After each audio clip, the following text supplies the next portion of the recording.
आज एक ऐसा मुद्दा सुदर्शन न्यूज लेकर आया है जिसे आपको बहुत ध्यान से सुनना चाहिए। आज भारत अपने दुश्मनों से 2.5 मोर्चे पर जंग लड़ रहा है। ठीक उसी तरह हिंदू समाज भी 2 मोर्चों पर जंग लड़ रहा है। ये कैसी जंग है? एक तरफ कट्टरपंथी जिहादी की जंग, तो दूसरी ओर सेवा का ढोंग करके ईसाई मिशनरीज जिस तरीके से धर्मांतरण करवा रहे हैं उसको लेकर अब हिंदू समाज इन दोनों से लगातार लड़ रहा है और आज से नहीं, सैकड़ों सालों से लड़ रहा है। दुश्मनों की साजिश को सफल नहीं होने दिया जा रहा। कहीं पर कानून बनाया जा रहा है, कहीं पर जागरूकता की जा रही है, तो ये मामला कहीं ना कहीं रुक रहा है और मामले बाहर भी आ रहे हैं।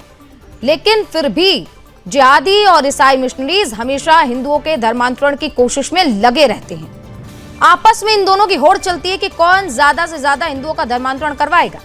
एक समय था जब ईसाई मिशनरीज हिंदुओं को चावल, अनाज और दवा के साथ साथ आर्थिक मदद का लालच देते थे।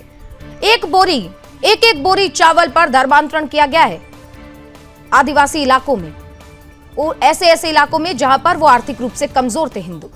लेकिन उसके साथ अब देखिए क्या हो रहा है। अब चीजें उल्टी हो गई हैं, क्योंकि अब लालच काम नहीं आ रहा। आज वो ईसाई बनाने के लिए उन हिंदुओं को ब्लैकमेल कर रहे हैं, नौकरी से निकालने की धमकी दे रहे हैं। इतना ही नहीं, भूत भगाने के नाम पर भी सभाएं की जा रही हैं और सभा में बुलाकर ब्रेन वॉश किया जा रहा है। हिंदू अलग अलग तरीके से लगातार बरगलाए जा रहे हैं।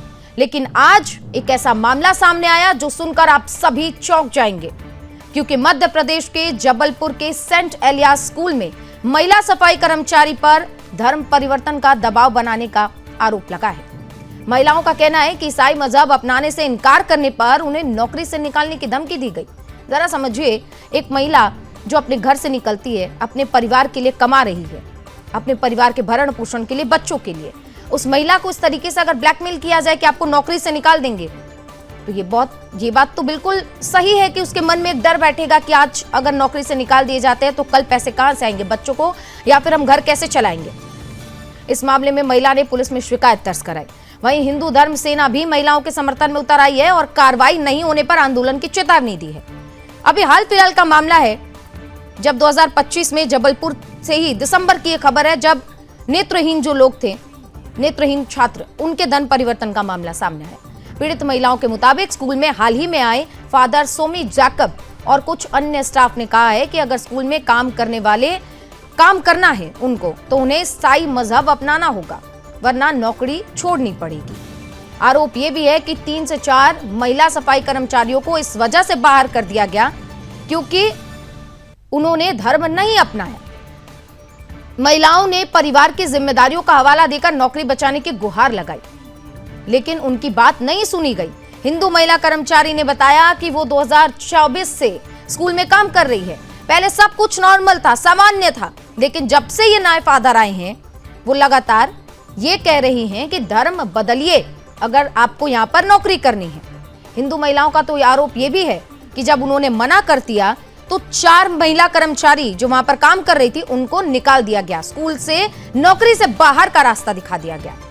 वहीं कटंगी निवासी हिंदू युवक ने भी आरोप लगाया है कि 12 साल काम करने के बाद उसने धर्म परिवर्तन करने को कहा गया। मना करने पर 2 महीने की सैलरी देकर नौकरी से हटा दिया गया। जरा समझिए कितना सीरियस ये मामला है। पहले लालच, और अब जब लालच काम नहीं आ रहा तो ब्लैकमेल कर रहे हैं। पुलिस ने यह भी कहा है कि शिकायत की जांच विजयनगर थाना प्रभारी को सौंप दी गई है। जांच के आगे की कार्रवाई की जाएगी। लेकिन सवाल यह है कि अब सेकुलरिज्म गिरोह के तुर्रम खा लोग कहां हैं, जो छोटी छोटी बात पर संविधान की दुहाई लेकर आ जाते हैं, जो छोटी छोटी बात पर यह कहते हैं कि अल्पसंख्यक मुस्लिम खतरे में है। आर्टिकल 25 उनको याद आ जाता है, स्वतंत्रता, धर्म की स्वतंत्रता। और क्यों नहीं, क्या हिंदुओं को आर्टिकल 25 के तहत आजादी नहीं है? हिंदू संस्थानों में काम करने वाले किसी ईसाई को कभी हिंदू बनने के लिए कहा गया है क्या? ये सुदर्शन न्यूज बार बार पूछ रहा है। लेकिन ईसाई स्कूलों में बच्चों से लेकर सफाई कर्मी तक को ईसाई बनाने के लिए दबाव क्यों दिया जा रहा है? स्कूलों में बच्चों को ईसाई बनाने के कई खबरें पहले भी आ चुकी हैं। कई स्कूलों में तो नमाज तक पढ़ाई जा रही है बच्चों को, और वहां पर सबसे ज्यादा पढ़ने वाले बच्चे कौन? हिंदुओं के बच्चे।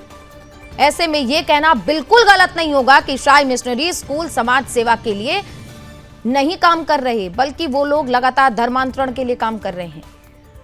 आपने सुना होगा कि ये जो मुस्लिम धर्मांतरण करवाते हैं वो तो फिर भी चर्चाओं में आ जाता है, लेकिन ये ईसाई मिशनरीज छोटे छोटे जगहों पर ऐसी तरीके से काम करते हैं कि ये जल्दी खबरें बन नहीं पाती, खबरों में आ नहीं पाती। आज इन्हीं सवालों पर हम चर्चा करेंगे, लेकिन उससे पहले पीड़ितों की आप बीती सुनिए और इसके बाद हम आपको कुछ प्रतिक्रियाएं भी सुनाएंगे, फिर चर्चा की शुरुआत करेंगे।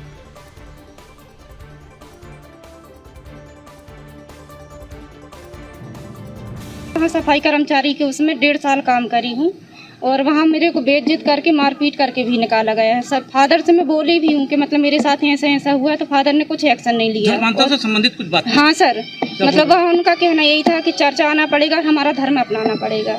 सर मेरे पति भी नहीं और 2 छोटे छोटे बच्चे हैं। अभी तक कोई काम भी नहीं सर, मेरे बच्चों का पालन पोषण नहीं हो पा रहा है। तो हम आज एसपी ऑफिस आए, यहाँ पर एसपी साहब को शिकायत दिया है, तो हम लोग की यही मांग है कि मतलब जबरदस्ती क्यों धर्मांतरण किया जा रहा है। हर जगह चली जाए ईसाई बनो, वही हम लोग आज एसपी साहब से मांग कर रहे हैं कि इनके स्कूल प्रिंसिपल पर कार्रवाई हो, नहीं तो धर्म सेना उग्र आंदोलन करें। हिंदू धर्म सेना के साथ कुछ लोग आए हैं। ये सेंट एलाइसी स्कूल रिमझा में काम करते थे, अमन अहिरवार और दीपा पटेल। इनका कहना है कि वहाँ धर्मांतरण करने की बात करते हैं और नहीं किए जाने को लेकर इनने वहाँ के प्रिंसिपल के द्वारा इनको नौकरी से निकाल दिया गया है। इनका ये आवेदन पत्र हमने ले लिया है, इसमें हम इसमें निष्पक्ष जांच करेंगे और जांच में अगर ये बात सही पाएगी तो इसमें हम वैधानिक कार्रवाई करना सुनिश्चित करेंगे।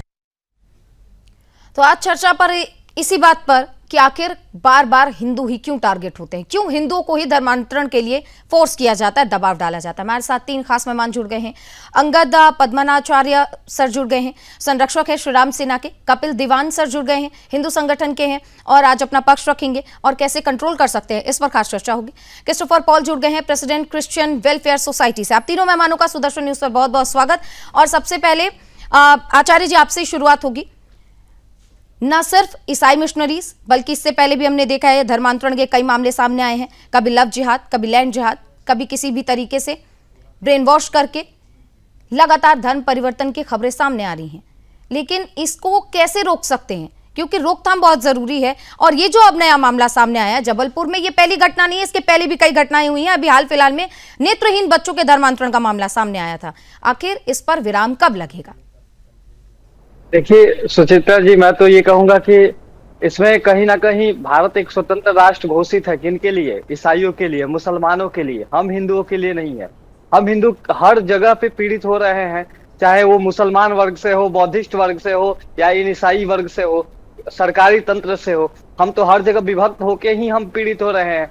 दूसरी बात यह है कि शिक्षा के नाम पे, उपचार के नाम पे, झारखंड हो, छत्तीसगढ़ हो, अभी महाराष्ट्र के टीसीएस वाला जो मामला आया था, इन ईसाइयों ने तो इतनी हम हिंदुओं पे अत्याचार करके रखा है। पहले तो मुगलों के बाद ये शासन करने आए, शासन के बाद इन्होंने अपना ईस्ट इंडिया कंपनी के बहाने पैर पसारे और पैर पसार के जगह जगह पे चर्च और कत्ल खाने बनाए, गौ कत्ल खाने बना के ये शिक्षा का संस्थान से जुड़े और शिक्षा के संस्थान में ये हम लोगों पे इतना अत्याचार कर रहे हैं जिससे सरकार भी हमारी रक्षा नहीं कर रही है। दूसरी बात यह है कि इनका पैठ इतना मजबूत है। अभी विगत 1 महीने पहले गांधी मैदान में ईस्टर मिलन समारोह के बहाने खुलेआम, पटना का जो गांधी मैदान है वो एक वीआईपी इलाका है और उसमें ईस्टर मिलन समारोह के बहाने इन्होंने खुलेआम धर्मांतरण के लिए न्योता दिया था।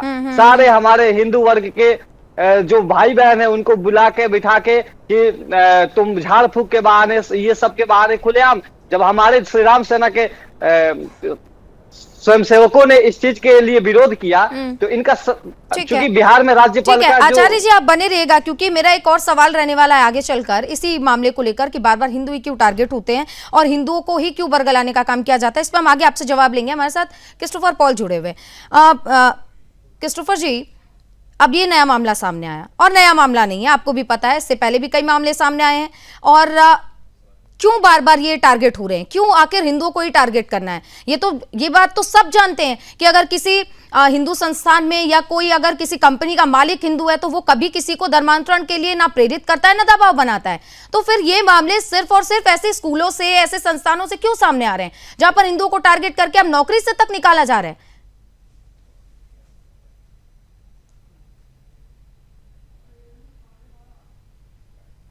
अनम्यूट कीजिए सर, आपकी आवाज नहीं मिल पा रही। ठीक है, हमारे साथ दीवान साहब जुड़े हुए हैं। सर, आपसे सवाल ये रहने वाला है कि आखिर कब और कैसे हम इसे रोकेंगे, कैसे रोकेंगे? सवाल ये है कि सरकार नियम ला रही है, सरकार कानून बना रही है, जाहिर बात है कि आप लोग भी इसमें एक अहम रोल निभा रहे हैं, क्योंकि ये खबर जो है चर्चा में आ रही है, आप लोग आवाज उठा रहे हैं। लेकिन इस पर रोक तो तब लगेगी ना जब सरकार की तरफ से कोई बड़ा कदम उठाया जाएगा, कोई ऐसी कानून बनाई जाएगी जो उनके जहन में वो डर पैदा करे कि अगर ये चीज हुआ, दबाव बनाया गया, तो इसका खामियाजा, इसका जो भुगतान है हमें करना पड़ेगा। सुचित्रा जी, क्या मेरे से पूछ रही हैं? जी जी। हाँ सुचित्रा जी, मैं ये कहना चाह रहा हूँ, ये जो विद्यालय या ऑफिस वगैरह फैक्ट्री से ऐसी घटनाएं आती है जिनके संस्थापक मालिक ईसाई या मुस्लिम होते हैं, तो ये सारी घटनाएं वहां पर ही धर्म परिवर्तन की क्यों आती हैं? और खासकर ये ऐसे बच्चों को, ऐसे परिवार को टारगेट बनाती है जिनकी पैरवी करने वाला कोई ना हो। आपके द्वारा वीडियो में मैंने देखा कि वो जो महिला कह रही कि मुझे नौकरी से निकाला, तो उसके पति नहीं है, 2 छोटे छोटे बच्चे हैं। तो ये पढ़ाई शिक्षा का केंद्र है या धर्म परिवर्तन का केंद्र है? और खासकर ये ईसाई समुदाय ये ऐसी घटनाओं को अंजाम देता है। अभी पूर्व में भी 8 महीने पहले मैंने टीवी पर बोला था, अलवर में भी 50 से ऊपर बच्चों का धर्मांतरण किया गया, जिसमें 6 से 17 साल के बच्चे थे।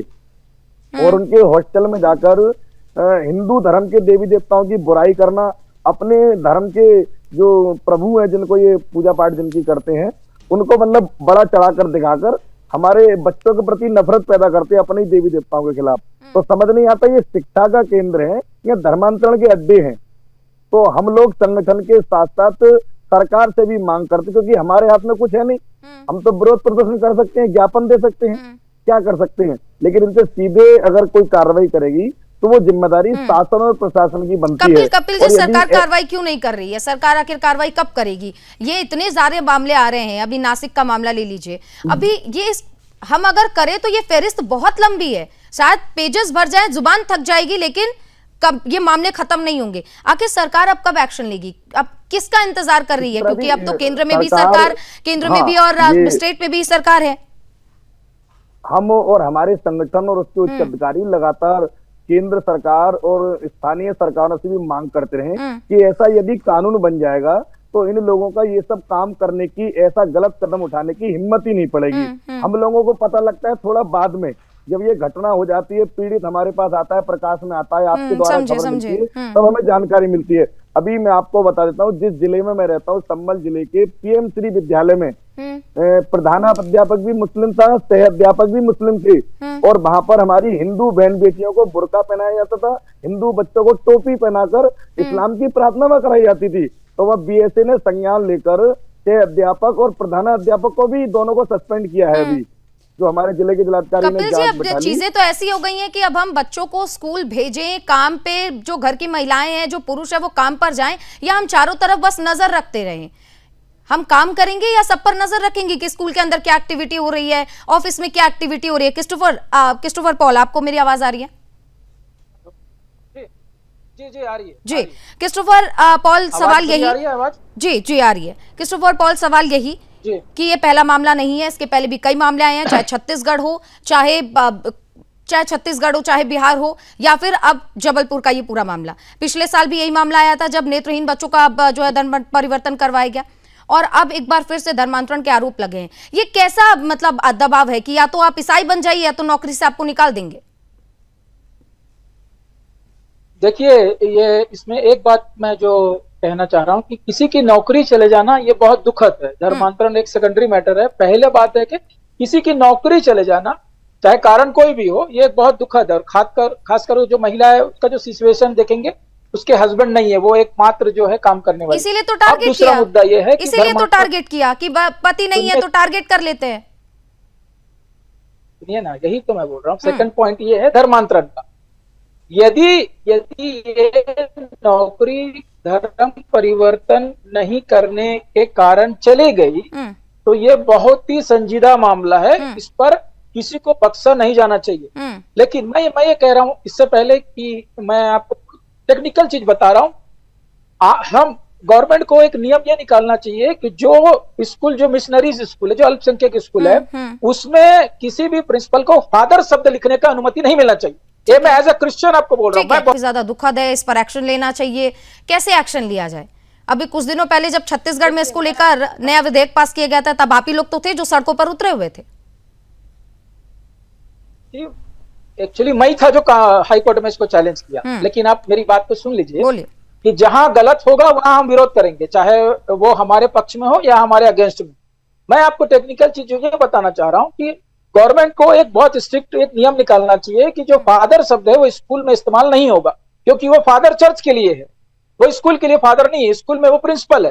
तो इसमें गवर्नमेंट को बहुत ही गंभीरता से विचार करना पड़ेगा और एक स्ट्रिक्ट नियम निकालना पड़ेगा। दूसरी बात, ये जो धर्मांतरण चाहे जहां भी हो रहा हो पूरे भारत में, यदि ये दबावपूर्ण हो रहा है, जबरदस्ती हो रहा है, तो इसके लिए कानून है, वर्तमान में कानून है, मध्य प्रदेश में, छत्तीसगढ़ में, राजस्थान में, सब जगह। तो कार्रवाई क्यों नहीं हो रहा है, कोई एक स्ट्रिक्ट एक्शन क्यों नहीं हो रहा है? अल्टीमेटली जो है वो सजा किसी को नहीं दिया जाता। सुनिए क्रिस्टोफर पॉल, एक सवाल। आप कह रहे हैं कि जो गलत होगा हम आवाज उठाएंगे, तो आप मानते हैं कि ये जो हुआ है वो गलत हुआ है? एक शब्द में जवाब, हाँ या ना? नहीं, सुनिए, इसकी देखिए, मैं वो जांच अधिकारी थोड़ी हूँ, विवेचनाधिकारी थोड़ी हूँ कि मैं आपको बता दूं कि ये वास्तव में पीड़ित कह रहा है, क्रिस्टोफर पॉल पीड़ित खुद कह रहा है कि मुझे नौकरी से इसलिए निकाल दिया गया क्योंकि धर्म परिवर्तन नहीं किया मैंने। कानून तो सुनिए, तो कानून एक पक्ष पर कार्रवाई नहीं होता, इसलिए तो विवेचना हो रही है ना। ठीक है, ठीक है, यानी कि आप ये कह रहे हैं कि मान लेते हैं, सुनिए क्रिस्टोफर पॉल, सुनिए, मान लेते हैं कि आगे चलकर जांच में ये सामने आ जाता है कि ये जो बताई जा रही है महिला जो आरोप लगा रही है वो सत्य है, तो क्या आप इसको लेकर भी हाई कोर्ट जाएंगे? नहीं, हाई कोर्ट किया, हम तो खुद गवर्नमेंट लिखेंगे कि ऐसे फादरों पर इसको जमानत नहीं होनी चाहिए, ऐसे धारा लगना चाहिए, जमानत नहीं होना चाहिए ऐसे लोगों की, ये हमारी मांग है। ठीक है, आचार्य जी आपके पास आते हैं। आप सुन रहे हैं कि क्रिस्टोफर पॉल कह रहे हैं कि ऐसी धाराएं लगनी चाहिए कि जमानत जब्त हो जाए। आप सुन रहे हैं और लगातार ऐसे मामले भी सामने आ रहे हैं, क्या आप ऐसे कनेक्ट कर पा रहे हैं कि एक तो धर्मांतरण पे धर्मांतरण, उसके बाद अगर सरकार कोई सख्त एक्शन लेती है तो यही वो लोग हैं जो हाई कोर्ट जा रहे हैं, सुप्रीम कोर्ट जा रहे हैं कि ये जो पास किया गया ये गलत है, और यहाँ पर बैठ के कह रहे हैं कि जो गलत होगा हम उसके खिलाफ आवाज भी उठाएंगे? ये ऐसा नहीं लग रहा कि दोनों अलग अलग बयान है? इनकी ये दो धारी तलवार के जैसे बोल रहे हैं, इनका बोलने का कुछ और है और करने का इरादा कुछ और है। हाँ, वो ऐसे ही हाथी के दांत खाने को कुछ और, दिखाने को कुछ और। बिल्कुल, इनका फंडिंग करके बर्बाद करना हम ही को है। देखिए, अभी आप छत्तीसगढ़ का नाम ले रही है, छत्तीसगढ़ में अजीत जोगी जो सबसे बड़ा ईसाइयों का रहनुमा रहा है, जो सबसे ज्यादा दलितों को बरगला करके ईसाई बनाया है, अजीत जोगी छत्तीसगढ़ में, जो अभी नहीं रहा, जिसको कांग्रेस ने सीएम बनाया था, पहली बात। दूसरी बात क्या है कि अभी आप तमिलनाडु में देख लीजिए, भरी विधानसभा में किस प्रकार हमारे सनातन धर्म के प्रति अपमानजनक टिप्पणी की गई, और वहां पे ईसाई मुख्यमंत्री विजय जोसेफ चुप रहा। चूंकि नाम देखिए, विजय हिंदू का नाम।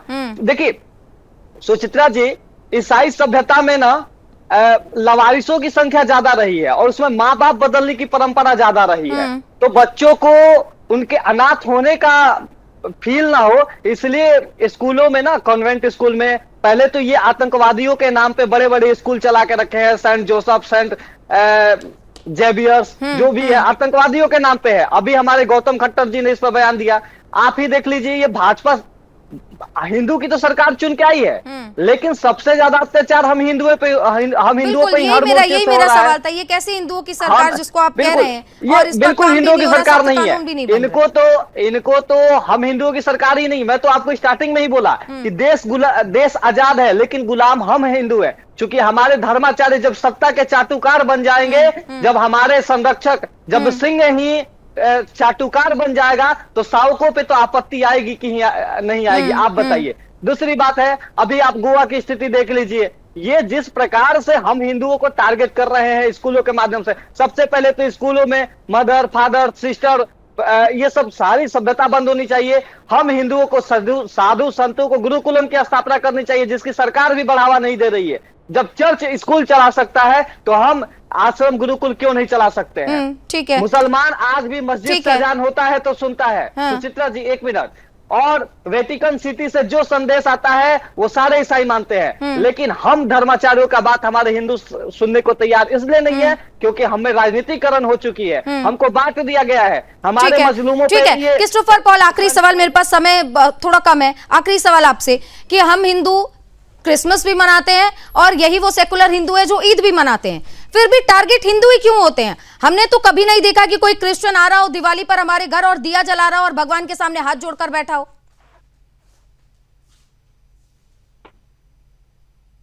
ठीक है, क्रिस्टोफर पॉल, आपको आवाज आ रही है? हाँ, मेरे को आपकी आवाज आ रही है जी, सवाल सुना आपने? जी जल्दी से क्रिस्टोफर पॉल, देखिए, जल्दी से। मेरी आवाज आ रही है आपको? जी जी। देखिए, मैं ये कहना चाह रहा हूं कि मैं कोई दो धारी तलवार की बात नहीं कर रहा हूं। आपकी सरकार है केंद्र में, राज्य में भी, मैं कार्यवाही चाह रहा हूं। अगर मेरे खिलाफ अगर कोई कानून बन रहा है तो ये मेरा राइट है, ये मेरा फंडामेंटल राइट है उसको विरोध करना। ठीक है, ये जो आपने कहा ना कि कार्रवाई होनी चाहिए, चंक काट के मैं रखूंगी अपने पास, क्योंकि मुझे पता है सर कि छत्तीसगढ़ में जब विधेयक लाया गया तो आप ही लोग सड़क पर उतर गए थे, और अब अगर मध्य प्रदेश में भी ऐसा कुछ होता है तो आप ही लोग सड़कों पर उतरेंगे। यानी कि वही बात हो गई, हाथी के दांत खाने के कुछ और है और दिखाने के कुछ और है। बहुत शुक्रिया आप तीनों मेहमानों का, हमारे साथ चर्चा में बने रहे। देखिए, जबलपुर में एक बार फिर से धर्मांतरण का मामला जो है सामने आया, अब ये तूल पकड़ता जा रहा है, क्योंकि नौकरी करनी है तो आपको धर्मांतरण करना होगा, ईसाई बनना होगा, ये बात कही जा रही है।